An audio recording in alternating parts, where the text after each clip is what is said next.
नमस्कार मित्रों, नवग्रह ज्योतिष ज्ञान में आपका हार्दिक अभिनंदन है। हमारी चर्चा आप जैसे जातकों के उलझन को सुलझा करके जीवन को सुनहरा बनाने में लगी हुई है। ग्रहों की वह रश्मियां आपके जीवन में जाकर के जो अनमोल सुख प्रदान करने वाली होती है, आपके नजर में तो वह हो जाती है, लेकिन इस तरह का उलझन दे देती है जो सुलझने का नाम भी नहीं लेता। आप लगता है कि अब मैं सुलझता जा रहा हूं, वास्तविकता में वह उलझन और भी प्रदान कर देती है। और इन वक्त पर जब स्वाहा का मौका आता है तब आपके पास यू टर्न जिंदगी में नहीं होता है और आप अपने जीवन को ग्रहों के माध्यम से शहीद कर देते। न जाने कितने पहेलियों को सुलझा करके उलझा देता है यह ग्रह। हम आम लोगों को समझ में नहीं आता। समझ में तो उनको भी नहीं आता जो आचार्य की दवादारी ठोक देते हैं, क्योंकि ग्रह उन पर भी यदि भारी पड़ जाता है तो कहीं ना कहीं वह परिस्थिति और सुगमता इतना सुगम से नहीं मिलता और उनकी भी सलाह वहां तक आपको वह मंजिल देने में कामयाब हो जाता है। अक्सर हम शास्त्र ऐसा भी कहता है, जब आपके अच्छे दिन आने वाले होते हैं, अच्छे दिन का मतलब समझते हैं ना, शायद कुछ लोग कहते हैं कि लॉलीपॉप शब्द है। अच्छे दिन आने वाले होते हैं तो सब कुछ अच्छा होता है। अच्छा कंसल्टेंसी वाला भी मिलता है, अच्छे डॉक्टर भी मिलते हैं, अच्छे वकील भी मिलते हैं और अच्छा वैद्य भी मिल करके अच्छे पथ प्रदर्शक बन करके भी आपको मंजिल को आसान कर देता है। लेकिन अच्छे दिन जब आने वाले हो तब तो नहीं ना। तो अच्छे दिन का मतलब होता है कि ग्रहों का समावेश उस प्रकार के हो जाए कि जहां पर सारी परिस्थितियां आपके अनुकूल हो और उस तरीका की फरियाद मिलती है। ऐसे ही अच्छे दिन के चाहत में एक जातक जिनका नाम अभिषेक जी है और वो अपने करियर को परिस्थितियां आपके सामने आ जाती हैं। रांची से है यह। 21/4/1985 सुबह 9 बजे रांची का जन्म। मिथुन लग्न, टोटली सेल्फ मेड आदमी।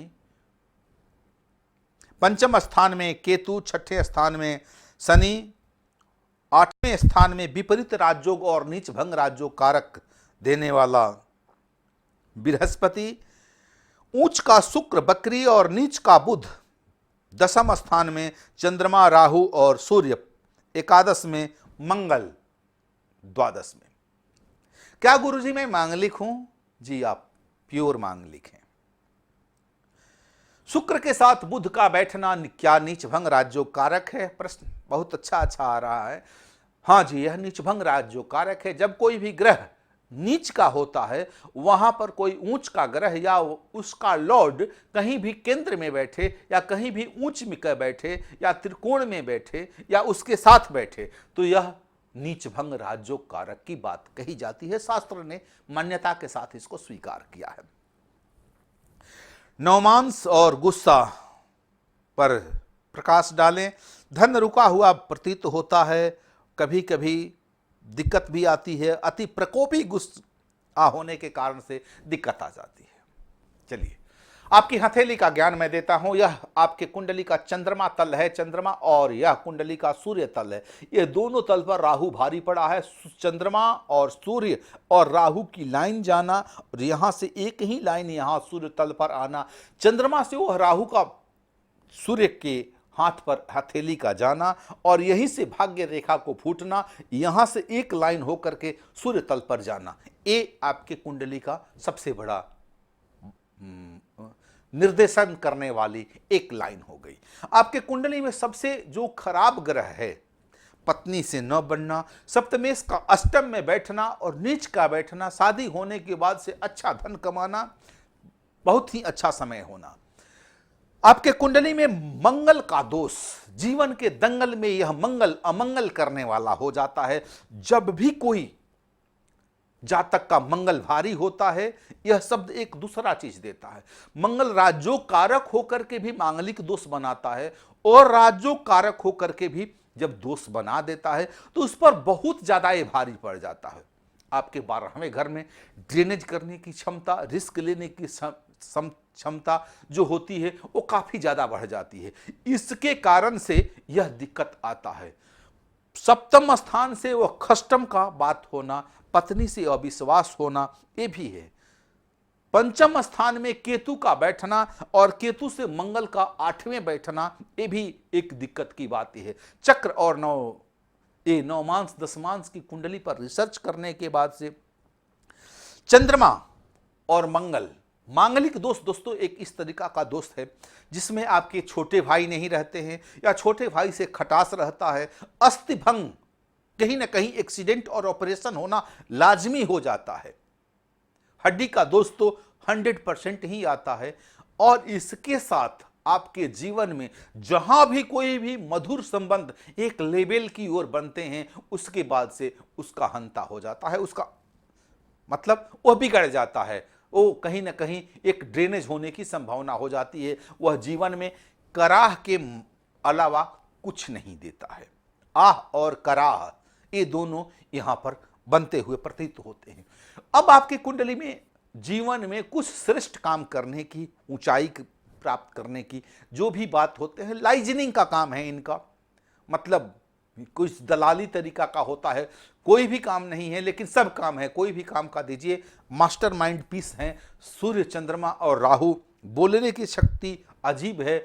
सेकेंड हाउस का शब्द, सेकेंड हाउस का लॉर्ड जब भी लाभ के स्थिति में होता है, लाभ के घर में होता है, तो वह वाणी से, चाहे वो एस्ट्रोलॉजी कर लें, चाहे वह वकालत कर लें, चाहे वो कंसल्टेंसी कर लें, चाहे वो सेल्स का काम कर लें, वो करके वहां से धन कमाते हैं।